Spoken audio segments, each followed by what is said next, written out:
mayroong isang sikat na alamatang Mount Pinatubo na tinatalakay ng kwentong ang pagkabuo ng bundok at ang pagiging bulkan nito. Noong unang panahon sa tahimik na lugar sa Pampanga, may isang dato na nagngangalang Dato Masinloc na nakatira sa isang masaganang kaharian. Siya ay malungkot dahil sa pagiging matanda niya at sa hindi na niya magawang mangaso sa malalayong bundok tulad ng ginagawa niya noong siya ay bata pa.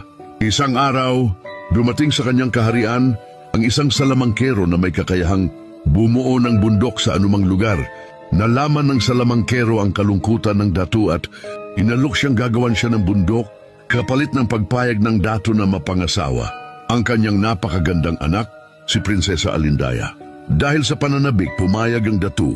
Sa isang iglap, bumuo ang salamangkero ng isang bundok na sadyang napakaganda at nabigyan ng saya ang matandang dato.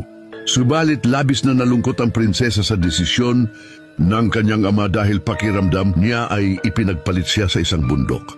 Dahil sa sakit ng kalooban, nagkasakit ang prinsesa at hindi natuloy ang kasal. Sa galit ng salamangkero, kinontrol niya ang bundok na kanyang ginawa at sinimulan itong palakihin hanggang sa naging napakalaking problema para sa kaharian. Upang matigil ang paglaki ng bundok, ipinapatay ng dato ang salamangkero.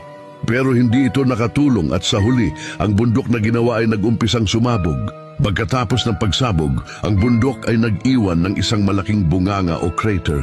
Sa paglipas ng panahon, napuno ito ng tubig at naging isang magandang lawa. Tinawag itong lawa ni Alindaya bilang pag-alaala sa prinsesa at sa kanyang pagmamahal na siyang naging sanhi ng pagkakaroon ng bulkang Pinatubo. Ang alamat na ito ay nagpapakita ng ilang mahahalagang aral tulad ng pag-iingat sa ating kalikasan at ang kahalagahan ng pagmamahal. Ito rin ay nagbibigay ng poetic na paliwanag sa isa sa pinakamalaking natural na sakuna sa kasaysayan ng Pilipinas. Gusto mo ba ang ganitong kwento? Halika at magsubaybay para sa mga kwentong hiwaga at kababalaghan.